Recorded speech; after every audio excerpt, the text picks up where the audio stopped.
hands!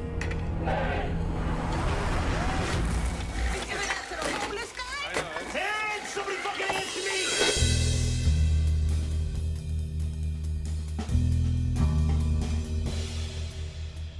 The Bear is one of those electrifying shows that snuck up pretty much out of nowhere and instantly connected with an enormous audience. I don't remember a lot of fanfare leading up to the show's release back in 2022, but I do remember the surge of attention that it got as the first season rolled out. Heaps of critical praise, awards piled high on silver platters, and audience engagement like an out-of-control kitchen fire, and all of it rightly deserved, because The Bear is a masterful show crafted as delicately and exquisitely as anything its Michelin star-touting main character can serve up to order. But there's a dark side to the attention this show has received, and it bears examining the reason why this show took off as well as it did, besides just its impeccable storytelling, acting, and filmmaking. The Bear says something important about the society we're living in, and while the show itself may be delectable, what it says is somewhat bitter and not as easy to swallow. So let's talk about the show itself first.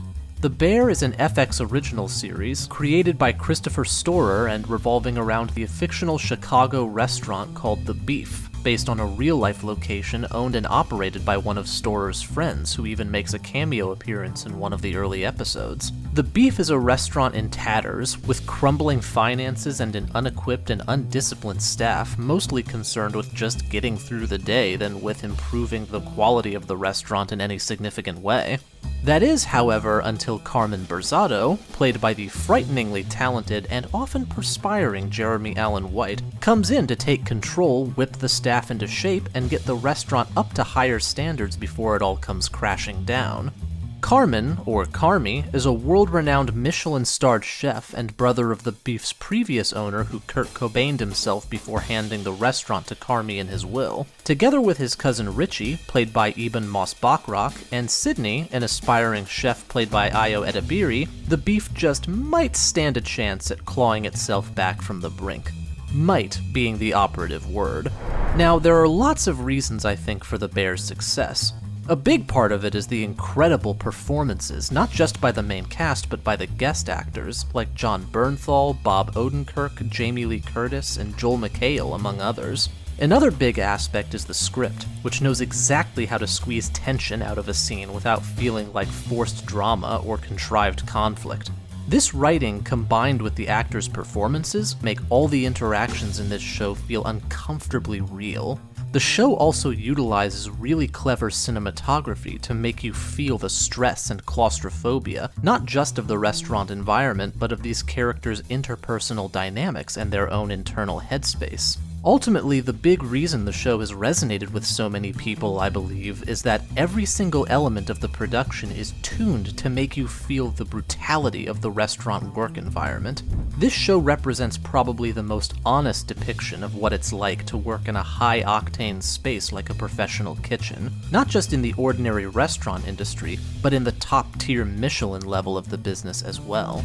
The rigors of the culinary profession are often used for drama fodder in modern media, such as with popular reality shows like Kitchen Nightmares and MasterChef. Programs like these wring a great deal of drama out of displaying the intensity and chaos inherent in working at both high-end and mid-tier restaurants. Part of this intensity comes from the sweat-inducing pandemonium of trying to get dishes cooked and sent out to customers on time, while another part of it comes from routine verbal, emotional, and sometimes even physical abuse. And that isn't even to touch on other aspects of the restaurant industry that may or may not be reflected in these shows, such as typically long and grueling hours, lousy paychecks, and a not always compassionate or patient clientele. The Bear feeds on these same elements to evoke drama, and in doing so, the show paints an accurate picture of what life is like for a solid 10% of the workforce in America. And it isn't pretty.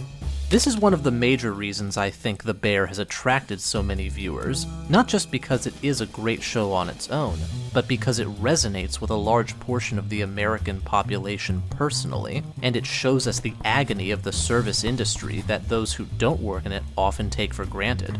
The service sector is the modern-day backbone of the American economy. Actually, screw the backbone, it's practically the entire skeleton. Nearly 80% of all workers in America work in some branch of service. And while the Bear is primarily about work in the food business, the stressors aren't much different whether you're a cook, a teacher, a nurse, a bus driver, a flight attendant, a receptionist, a retail worker, or something else entirely. In the modern world, service is a nightmare. It is a never-ending slog filled with countless responsibilities, frequent reprimands, and few rewards. And it's begun to take some heavy tolls in recent years. One study from as far back as 2011 reports that hospitality industry workers are 3.5 times more likely than other workers to drink alcohol and 2 to 3 times more likely to use drugs at work or attend work under the influence of drugs. While another study from 2020 during the height of the COVID pandemic asserts that the hospitality industry has high employee turnover rates due to high levels of stress. For many, this line of work is not only physically and financially unsustainable, but psychologically and emotionally as well. But wait a minute. Is the Bear popular simply because it reflects this daily reality back at us, and happens to also be an enjoyable story while doing so? Or is there a deeper layer to this? I think there is.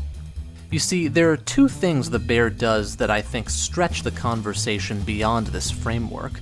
Firstly, the Bear is very careful to not limit the feeling of stress and claustrophobia to the kitchen. The screenplays for the show are constantly filled with dialogue where people are talking over each other, and the cinematography frequently engages in long one-shots filled with hectic scenery and close-up shots meant to convey a feeling of intensity and constriction. But these techniques aren't just utilized for scenes where the characters are trying to rush an order out or arguing about a problem in the restaurant. All of these techniques are utilized in the characters' personal interactions and daily lives outside the restaurant environment as well. That feeling of stress and panic is transferred from the kitchen to the home, but it's also transformed by the change in setting. Close-up shots are now not just a signal of inescapability, but also forced intimacy. A holiday dinner at home with family members becomes transfigured through clever directing into an environment similar to the kitchen, only instead of the stress of dealing with coworkers, customers, and orders, now the characters have to deal with the stress of interpersonal relationships, family drama, and tiptoeing around other people's emotional baggage. The Bear melds home life and work life together, and shows how the strains of both compound on each other to exacerbate the overall feeling of psychological distress and entrapment, something that a lot of service workers likely feel in their day-to-day lives. Because we all invariably bring our work home with us in some form or another. However, that's not all there is to it. There's also something else the show does. Despite the seeming nightmare of work life in the service industry, every once in a while, the show will take a pause and have a scene where it shows us the joy of work. These moments aren't often, and they aren't always glamorous, but they are there. The Bear spends a lot of time showing us the drudgery, the madness, and the torture of pushing yourself to get through a bad workday, and in the midst of that context, it can seem like the work itself is the source of that torture. But it isn't.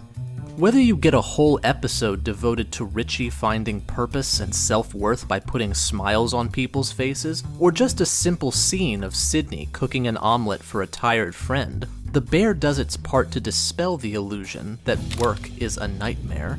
Because for many people, service gives them a sense of purpose and value beyond just a paycheck. And sure, that's not the case for everyone. Some people just go into service jobs because they need to put bread on the table, and that's fine. But you talk to a lot of teachers, a lot of cooks, a lot of nurses, and many will tell you that they got into what they do because they had a passion for it, because it was something they wanted to do. And while many workers in the modern economy can be overburdened to the point of fatigue, underneath all of that, in some form or other, that passion is still there. Maybe buried, maybe worn down, but it's there. And typically, in order for the characters in The Bear to rediscover that passion, it usually takes some shift in their perspective. So what does The Bear tell us about service in the modern world? At first glance, it seems to tell us that service is a nightmare, that it ruins our relationships and our lives, and that those who devote their lives to service are signing themselves up for a miserable career full of stress and exhaustion and abuse. But that's not correct. It isn't service that's the problem, but rather society's demands and expectations placed upon those who perform service, and lack of appreciation for that service, along with the negative connotations that arise from these attitudes. No matter how strong your passion for something is, it'll get burnt out if the conditions in which your passion has to operate are oppressive or inhospitable. The Bear shows us how bad systems corrode our interests, and the importance of intimacy and mutual respect in both providing service and receiving it. It's a lesson most of us can learn from, whether we work in the service sector or not, because so much of our modern society depends upon people with these passions who want to do this sort of work. But people need to know that the work they do is valued, both financially and interpersonally.